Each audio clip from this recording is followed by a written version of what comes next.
Bienvenidos a los grupos de Educación en Salud GES, una propuesta educativa del Instituto Neurológico de Colombia. Hoy en el ciclo Ataque Cerebrovascular. Continuamos con la segunda conferencia de este ciclo, titulada Hemorragia cerebral, identificación y tratamiento. Esta conferencia está a cargo del doctor Hernán Darío Barrientos. El doctor Hernán Darío Barrientos es médico y cirujano de la Universidad de Antioquia, especialista en neurocirugía de la Universidad de Antioquia y neurocirujano de base del Instituto Neurológico de Colombia.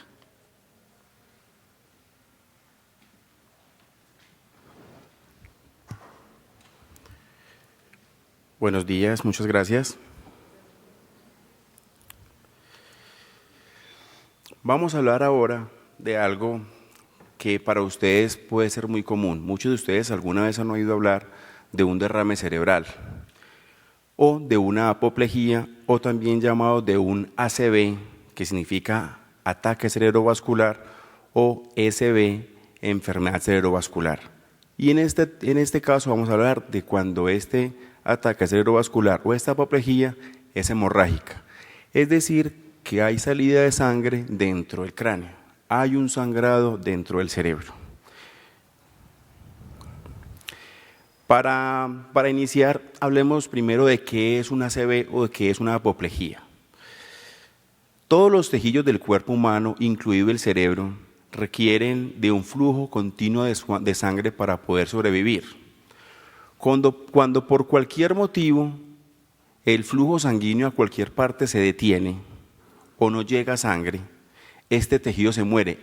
Eso se llama un infarto. Cuando este evento ocurre dentro del cerebro, ya sea porque una arteria se tapa o se rompe, se habla de un ACV o de una apoplejía. El ACV isquémico es cuando la sangre no llega porque la arteria, que es como una tubería por la cual transcurre la sangre, se tapa. Allá se detiene la sangre y el tejido cerebral no le llega el sustrato, que es el oxígeno. En ese caso hablamos de un ACV isquémico, que es un tema de otra conferencia. El ACV isquémico es mucho más frecuente y debemos estar atentos a él. En este caso, la apoplejía no ocurre porque la sangre no llega, sino porque la tubería se rompe y dentro del cerebro hay un sangrado que tiene unas consecuencias muy graves. Afortunadamente el ACV hemorrágico o la apoplejía hemorrágica cuenta solamente con el 20% de todas las apoplejías, es decir, de 100 ACVs o de 100 daños neurológicos por los vasos cerebrales, solamente el 20% es por sangrado, el resto es por obstrucción. Vemos, por ejemplo, en estos dibujos cómo un sangrado dentro del cerebro es supremamente grave. Vemos acá, por ejemplo,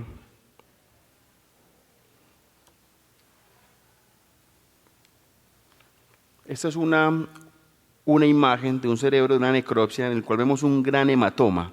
Un hematoma es un gran coágulo de sangre. Vemos cómo cuando llega allá dentro del cerebro hay una destrucción completa del tejido cerebral y dependiendo del daño o del sitio comprometido hay unas consecuencias. Por ejemplo, si este fuera el área del lenguaje estaría destruida, estaría dañada y el paciente tendría grave compromiso del lenguaje.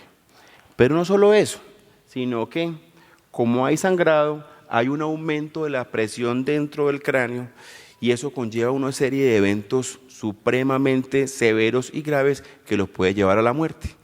Entonces, el ACV hemorrágico, si bien no es tan común, tiene un pronóstico más malo que un ACV isquémico, por lo cual debemos estar muy atentos a cualquier evento de este tipo.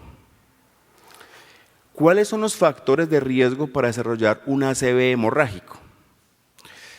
Vemos cómo la edad avanzada, es decir, a medida que vamos envejeciendo, se nos aumenta el riesgo de sufrir un ACV hemorrágico. El ACV hemorrágico es mucho, pero mucho más frecuente en ancianos que en niños. En niños es supremamente raro.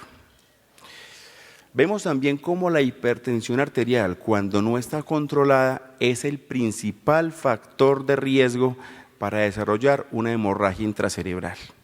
Por eso, siempre se explica muy bien que los pacientes, en lo posible, deben tener un control riguroso de su presión para evitar no solamente eso, sino una serie de enfermedades que conlleva esta condición.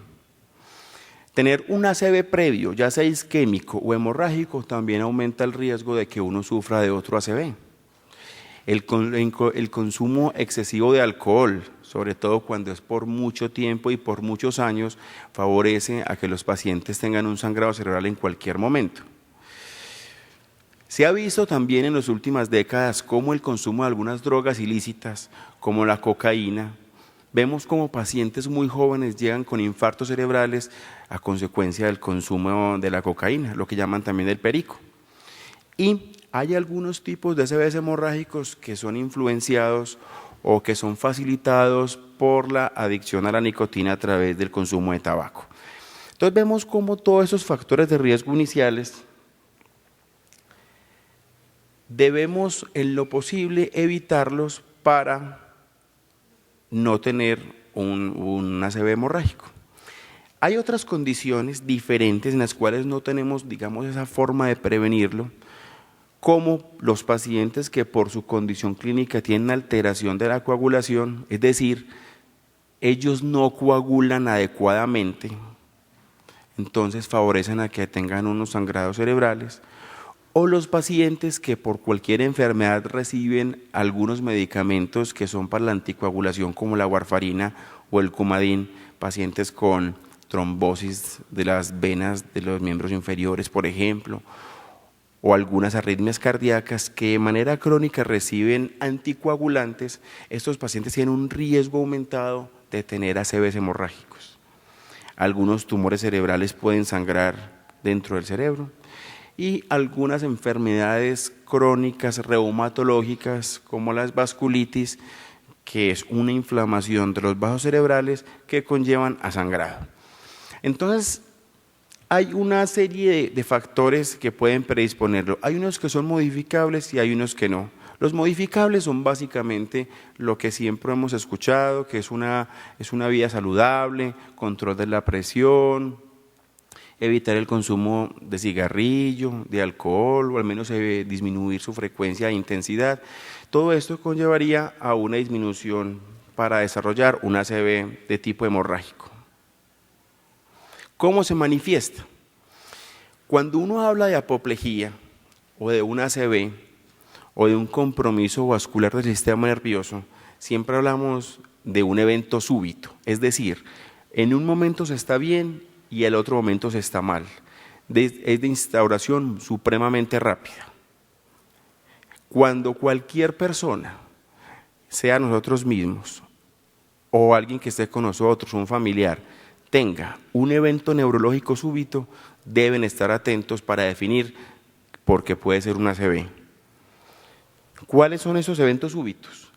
Puede haber un compromiso súbito del estado de conciencia, es decir, un paciente que está hablando, conversando, y de un momento a otro no puede hablar o pierde la conciencia o cae al piso.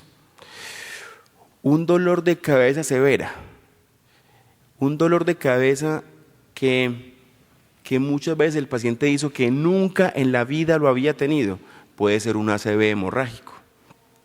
Y más cuando se acompaña de náuseas, vómito, debilidad en un lado del cuerpo, parálisis en un lado de la cara, compromiso del lenguaje o alteración de la marcha.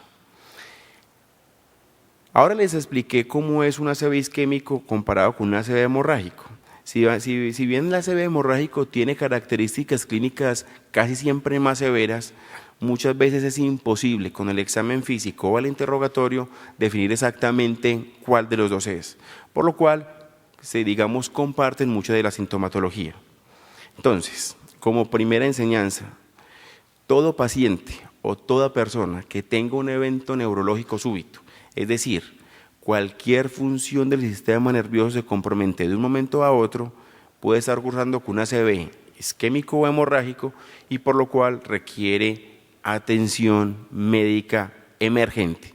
eso no da tiempo de esperar, eso no da tiempo de decir, no, esperemos a ver si se mejora, tómate una agüita, denle un vasito de agua, déjenlo respirar. No, eso es para el hospital inmediatamente porque requiere una valoración urgente por médicos y por un grupo multidisciplinario para definir qué está pasando.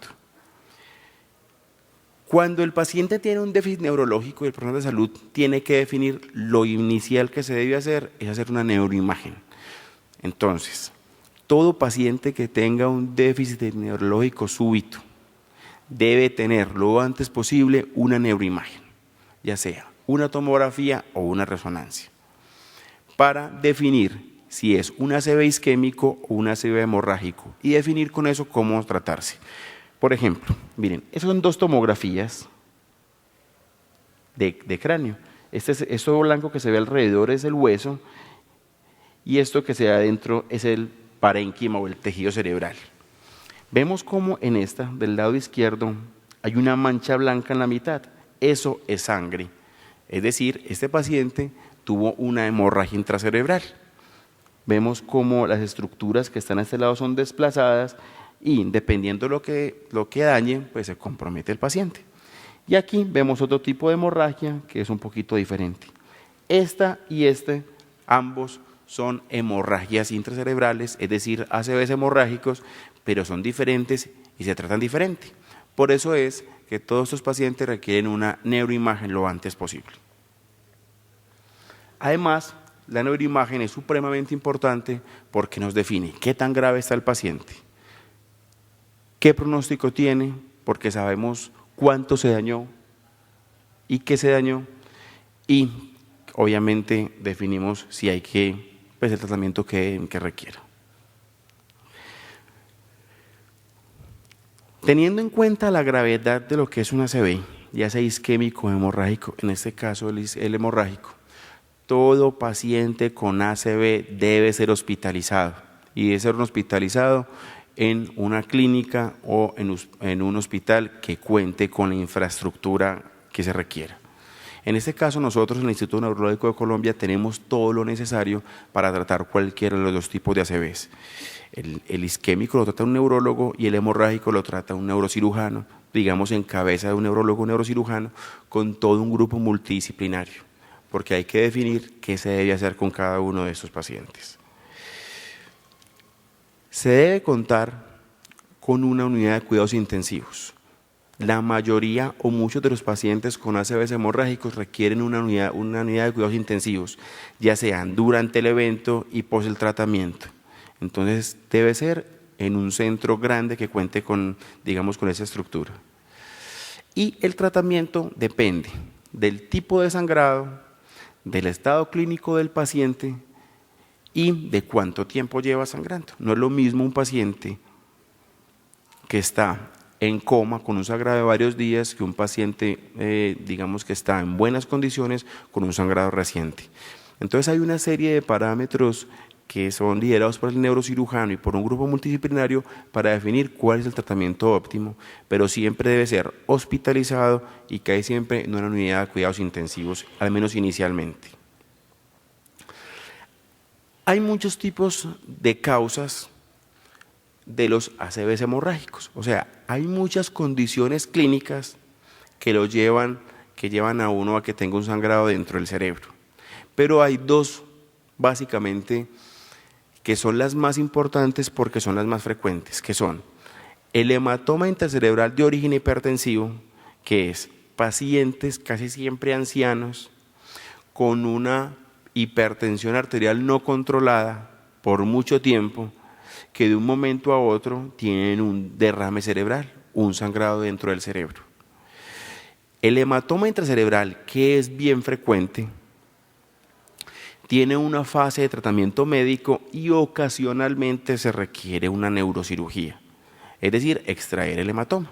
Acá les muestro otra vez la misma tomografía en la cual se ve un sangrado dentro del cerebro y vemos acá abajo cómo son las arterias que están dentro del cerebro y cómo son esas pequeñas arterias después de que están por mucho tiempo con una sobrecarga de la presión, en algún momento de la vida pueden llegar a romperse y sangran dentro del parénquima cerebral.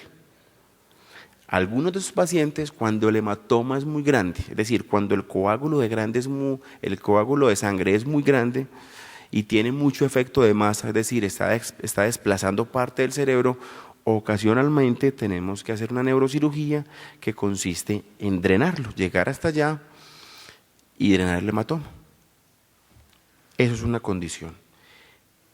El otro tipo de hemorragia cerebral frecuente es la que llamamos hemorragia subaracnoidea, que casi siempre es secundaria a la ruptura de un aneurisma cerebral. Un aneurisma cerebral, como se ve acá, es una dilatación, es un baloncito que sale dentro de una arteria cerebral. Las arterias, imaginémosla como un tubo donde va la sangre y la pared del tubo, en cualquier sitio que hay siempre en una bifurcación, se le forma un baloncito de una pared muy delgada y muy frágil que por cualquier cosa se rompe. Por ejemplo, los aneurismas cerebrales es muy frecuente en los pacientes que fuman. O digamos, los pacientes que fuman tienen un riesgo mayor de desarrollar aneurismas cerebrales. Y también los pacientes que tienen hipertensión. Entonces, si en algún momento de la vida se rompe ese aneurisma, hay sangrado dentro del cerebro, es una enfermedad muy grave, por lo cual requiere un tratamiento especializado. Hay dos formas de tratar los aneurismas cerebrales. Una es mediante la colocación de un clip metálico en cirugía. Uno llega en cirugía hasta el vaso que está roto y le pone un gancho para evitar que la sangre siga saliendo por acá. Y la otra forma de tratarlo es llenando el aneurisma de unos alambritos que se llaman coils. Entonces, todo paciente que tenga una hemorragia subaracnoidea de tipo aneurismático debe tener un tratamiento inmediato y especializado en un centro que cuente con neurocirugía. Y el neurocirujano intentará, ya sea mediante un clip o mediante embolización con coils, digamos, aislar el aneurisma para que se siga sangrando. Es algo muy frecuente o siempre se ve con relativa frecuencia. Un punto supremamente importante, es más, yo diría que es de lo más importante que se tienen las enfermedades neurológicas, incluidos los ACVs, tanto isquémico como hemorrágico, es la rehabilitación. Y esta debe ser de una manera temprana. Las enfermedades neurológicas y las enfermedades neurovasculares muchas veces dejan secuelas. Y estas secuelas requieren de un cuidado especial. Pacientes que tienen un compromiso para mover un lado del cuerpo, para hablar, para valerse por sus propios medios, requieren de un estudio y requieren de un equipo que incluye un fisiatra, terapeutas de todo tipo, para que esos compromisos sean más llevaderos y que lo poco que le queda, algunas veces pueda, favorecerlo lo que más se pueda en esos pacientes. Es muy importante una rehabilitación temprana. Entonces, durante la hospitalización debe empezarse el proceso de rehabilitación. Ahora, ¿cuál es el pronóstico de los pacientes con ACV hemorrágico? Como les dije al principio, el ACV hemorrágico tiende a ser más severo que el ACV isquémico. Un sangrado cerebral es más grave que un infarto cerebral, casi siempre. Obviamente depende de la magnitud del sangrado, la localización del sangrado y si el hematoma, es decir, ese coágulo que tenía allá, crece o no. Dependiendo la zona del cerebro dañada, también deja unas secuelas y eso depende del pronóstico. Hay otros factores como la edad del paciente. No es lo mismo una ACV en un paciente de 30 años que en un paciente de 80 o de 90 años, que nos lleva a definir un pronóstico. Pero lamentablemente el pronóstico de los ACVs casi siempre es malo.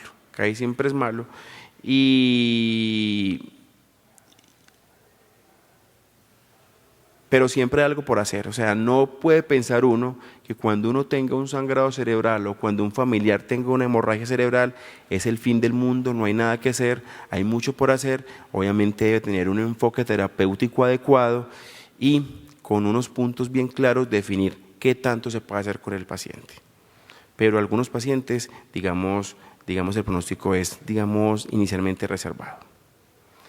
Para concluir, ¿qué podemos decir?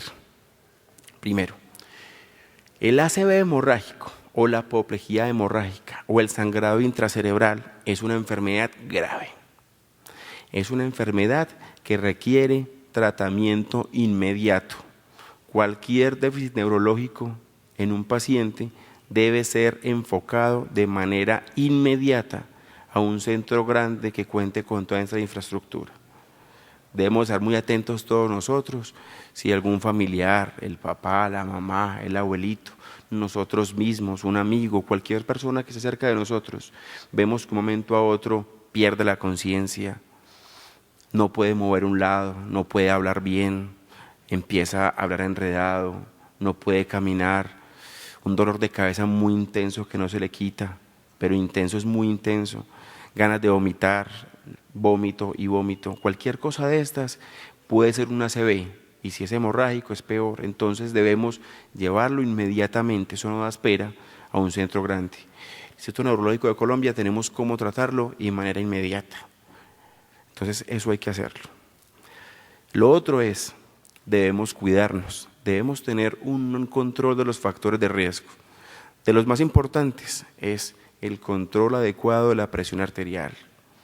Los pacientes, es una enfermedad muy común, muchos, yo diría que la mayoría de personas mayores de 50, 60 años tienen hipertensión arterial. Estas personas deben tener un control adecuado, con médico, juicioso con la droguita, para que la presión se mantenga en rangos normales para evitar que sangre. Y, digamos lo que se dice en todas partes, disminuir o evitar el consumo de tabaco. Los pacientes que consumen tabaco tienen un riesgo aumentado de desarrollar aneurismas cerebrales o de que se tapen las arterias también. Les vuelvo y les digo, es supremamente importante que consulte lo antes posible. Y en el enfoque del paciente con ACV hemorrágico, no es solamente el neurocirujano, sino un equipo completo que requiere la rehabilitación, el manejo de intensivista, el manejo de enfermería, todas estas personas que ayudan a que la condición sea más llevadera y que no haya un daño mayor cerebral.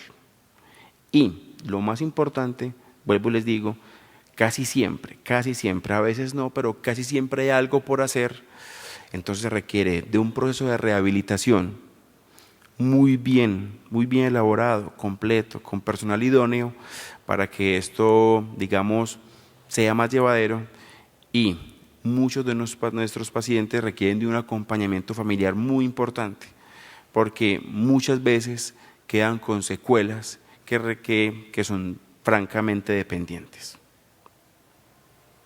Muchas gracias por la atención.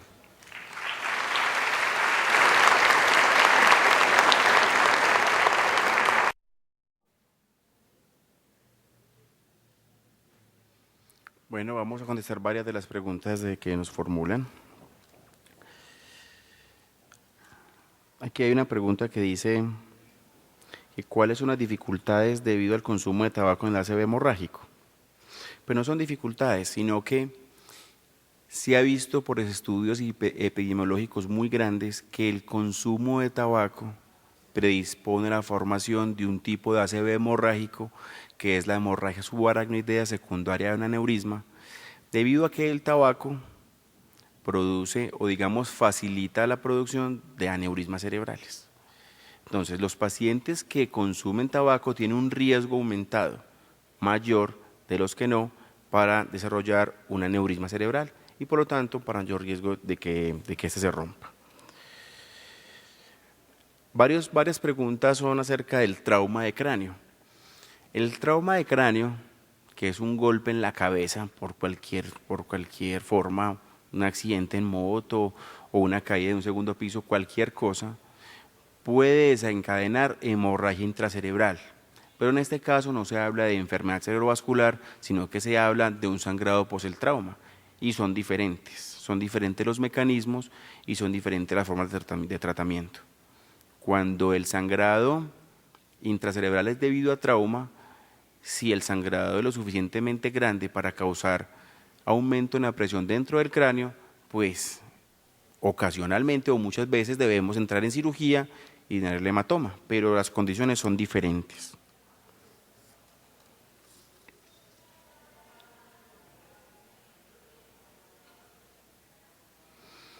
Una pregunta dice, dolor en la cabeza intenso, con náuseas y vómito, puede estar acompañado de aumento de su intensidad en posición horizontal y se puede pensar en un ACV hemorrágico. Esta pregunta es importante porque un dolor de cabeza tipo migrañoso, porque también hay varias preguntas por ahí, se puede confundir con un tipo de dolor de cabeza de un ACV hemorrágico. La migraña es una enfermedad crónica en la cual los pacientes tienen dolores de cabeza durante mucho tiempo, muchos años casi siempre.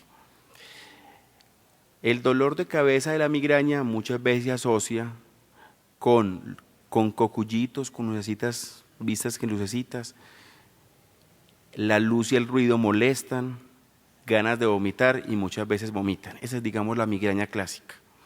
Cuando hay un ACV hemorrágico, estos síntomas pueden ser parecidos. La diferencia está, obviamente requiere un estudio, digamos una valoración médica muy completa. Si un paciente lleva muchos años sufriendo de lo mismo y le da otro evento, muy probablemente sea otra crisis de migraña y no sea una hemorragia cerebral. Pero si en cambio un paciente en su vida ha tenido dolor de cabeza, es hipertenso y tiene un sangrado cerebral, digamos que se llena uno de motivos para pensar que tenga un sangrado cerebral y por lo tal debe enfocarse de esa forma. Entonces, ocasionalmente es difícil diferenciarlos. Y si ustedes tienen un dolor de cabeza muy horrible, acompañado con náuseas y vómito, y nunca lo habían tenido, deben dirigírselo inmediatamente porque podrían estar cursando con un ACV hemorrágico.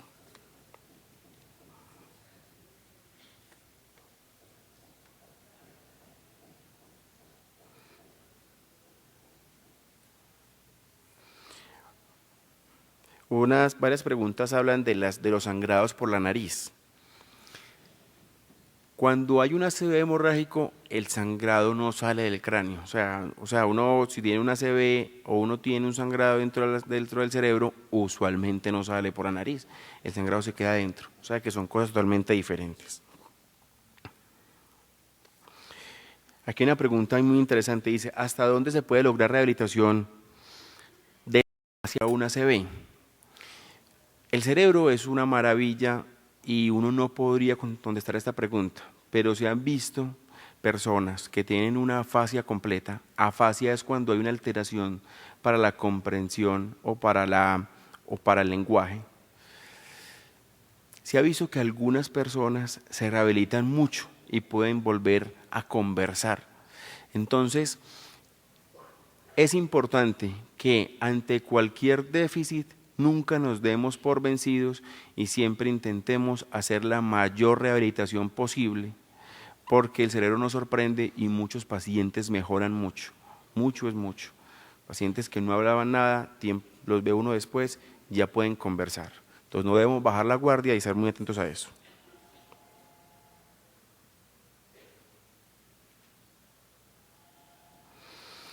Una pregunta muy buena, dice que si el riesgo de una persona que fue fumadora y una persona que es fumadora es el mismo.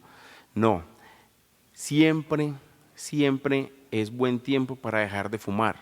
El dejar de fumar de una disminuye el riesgo no solamente de aneurismas cerebrales, sino de todo lo demás. O sea, el dejar de fumar siempre va a ser bueno sin importar la edad, porque siempre les va a ir mejor.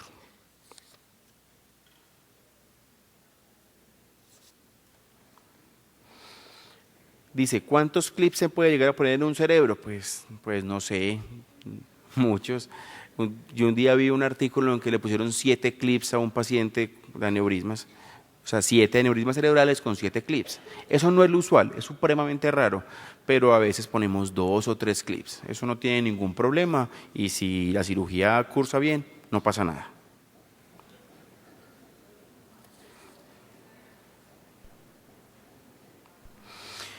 Una pregunta dice, ¿en qué promedio de tiempo se expande la sangre dentro del cerebro en un ACV hemorrágico? No se sabe muy bien, pero hay algunos ACVs hemorrágicos, es decir, hay un sangrado intracerebral que se queda ahí y no se expande. Estos pacientes usualmente tienen un mejor pronóstico, pero cuando el paciente tiene un sangrado cerebral, la presión arterial está supremamente alta y lo que esté causando el sangrado sigue sangrando y hay una expansión del hematoma en las primeras horas, el pronóstico es mucho más malo. Entonces, no hay un tiempo definido, pero se presume que en las primeras 24 o 48 horas es el tiempo en el cual hay un aumento mayor del sangrado. Una pregunta dice, cuando ocurre una hemorragia cerebral, ¿se puede extraer el coágulo sin causar alguna discapacidad? Eso depende de la localización del coágulo. Si un coágulo, digamos, está muy externo, muy cerca a la corteza o pegado a la corteza, o es un sangrado a la corteza, y corteza me refiero con la parte más externa del cerebro, digamos que es mucho más fácil sacarlo sin causar algún daño. Pero si el sangrado o el hematoma está en la profundidad del cerebro, para llegar allá debemos entrar por cerebro sano, entonces muy probablemente vamos a causar algún daño. Entonces todo depende de la localización. Si el hematoma está muy externo es más fácil y menos, digamos, menos grave, o si está más profundo es más difícil.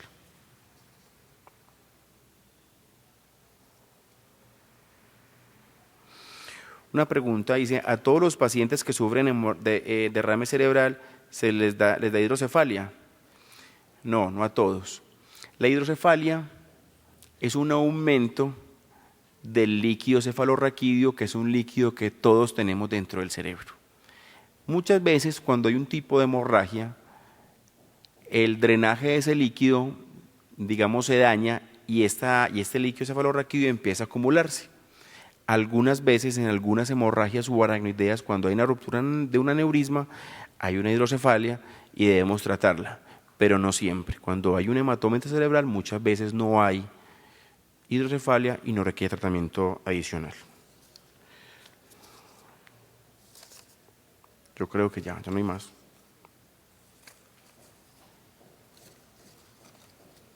Muchas gracias.